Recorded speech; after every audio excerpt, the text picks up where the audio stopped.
आप सभी को नमस्ते। मैं शिखर योगेंस में आपका हार्दिक अभिनंदन व स्वागत है। आज का जो टॉपिक है उसका नाम है आत्मिक तल यानी स्पिरिचुअल स्टेट, और उसको संतुलित करने की विधि को आज हम डिस्कस करेंगे।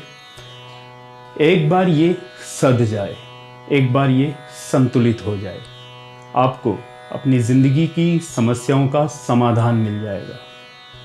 पूरा का पूरा समाधान इस तल का संतुलित होने के ऊपर निर्भर है।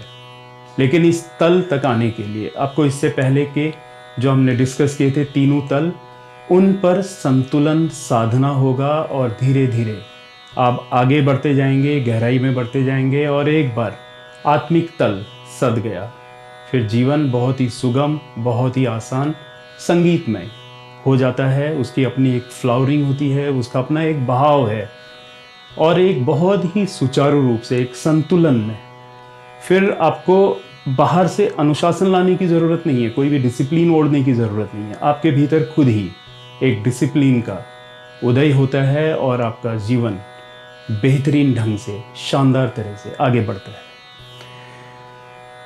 आत्मिक तल को संतुलित करने में राइट ब्रीथ का क्या महत्व है और ये कैसे अपना रोल प्ले करता है, इसको आज समझेंगे। राइट ब्रीथ, जैसा हम पहले भी डिस्कस कर चुके हैं, लंबी, धीमी और गहरी सांस। धीमी, वक्त लें एक सांस लेने में। 1 मिनट में लगभग 10 से 15 ब्रीदिंग, इससे ज़्यादा नहीं होनी चाहिए। और गहराई तक जाएं, पेट तक जाएं। सांस लें तो पेट बाहर आए। इस ब्रीदिंग से आप होश में आते हैं, आपका होश प्रगाढ़ होता है। धीरे धीरे आप देखेंगे आपकी अटेंशन, आपका ध्यान बहुत उत्कृष्ट होता है। जब भी आप अटेंशन की अवस्था में होते हैं, होश की अवस्था में होते हैं, तो आपका फोकस और कंसंट्रेशन बहुत अच्छा होता है, आपकी मेमोरी हाई होती है। आज ज़्यादातर लोगों की प्रॉब्लम है, ये समस्या बहुत ही मेन समस्या है। लोग कहते हैं कि उनको चीज़ें याद नहीं रहती, उनका फोकस अच्छा नहीं है, कंसंट्रेशन नहीं हो पाता। तो ये तल है जो उनको फोकस और कंसंट्रेशन देता है। तो होश में आने से आप बिना वजह की झंझटों से बच जाते हैं। जो आपकी पास्ट के इश्यूज़ हैं, बीते हुए वक्त की जो उलझनें हैं, जो गिल्ट है, वो आप ख़त्म कर देते हैं, क्यों आप उस मोड में जीते नहीं हैं।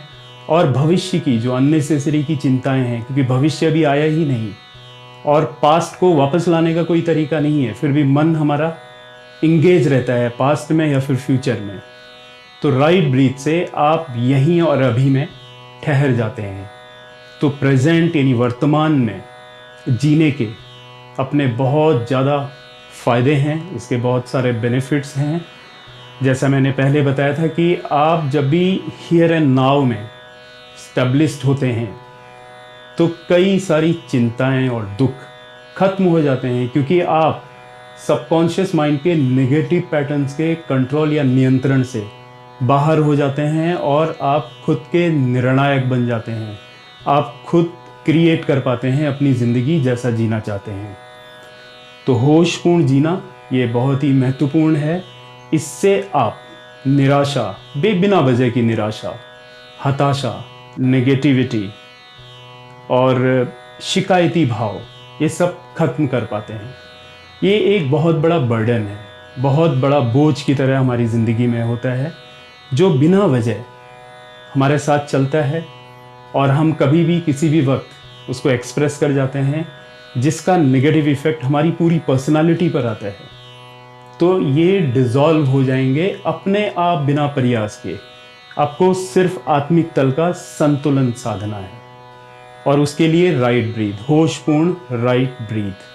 तो जब भी आप लंबी सांस लें और जब भी आप सांस छोड़ें, तो दोनों लेते और छोड़ते वक्त एक भाव भीतर जोड़ दें, वो है धन्यवाद का भाव, अहो भाव। इसको उस ब्रीदिंग के साथ में जैसे ही आप जोड़ के प्रैक्टिस करेंगे, तो आप देखेंगे कि आपकी अवेयरनेस बहुत हाई लेवल की हो जाती है और आप एक बेहतरीन संतुलन का अनुभव करते हैं, उस स्थिति को प्राप्त होते हैं। तो मुझे पूरा यकीन है अब तक की आपकी यात्रा बहुत ही अच्छी आनंददायी रही होगी और ये तल पर भी आप ऐसे ही अभ्यास करेंगे, ये मेरा पूरा भरोसा है। और मैं चाहता हूँ कि आप आगे और भी लोगों को इस विधि को सीखकर इसको शेयर करें। सिर्फ इन्फॉर्मेशन, जानकारी तक न रहने दें, इसको प्रयास करें, इसका अभ्यास करें। और जब आप इसको शेयर करेंगे तो आपको भी उतना ही आनंद होगा और एक ग्लोबल आनंद, यानी पूरा जो यूनिवर्सल ब्लिस है उसको फैलाने में मदद मिलेगी और हम सब एक आनंद को उपलब्ध होंगे। एक उमंग की अवस्था आएगी और आप सब जानते हैं ऐसी अवस्था में जब ये संसार होगा तो कितना बेहतरीन होगा यहाँ पर रहना, यहाँ पर जीना। वो अनुभव अपने आप में नायाब होगा। आप सभी स्वस्थ रहें, इन्हीं शुभकामनाओं के साथ में आप सभी का तहे दिल से धन्यवाद।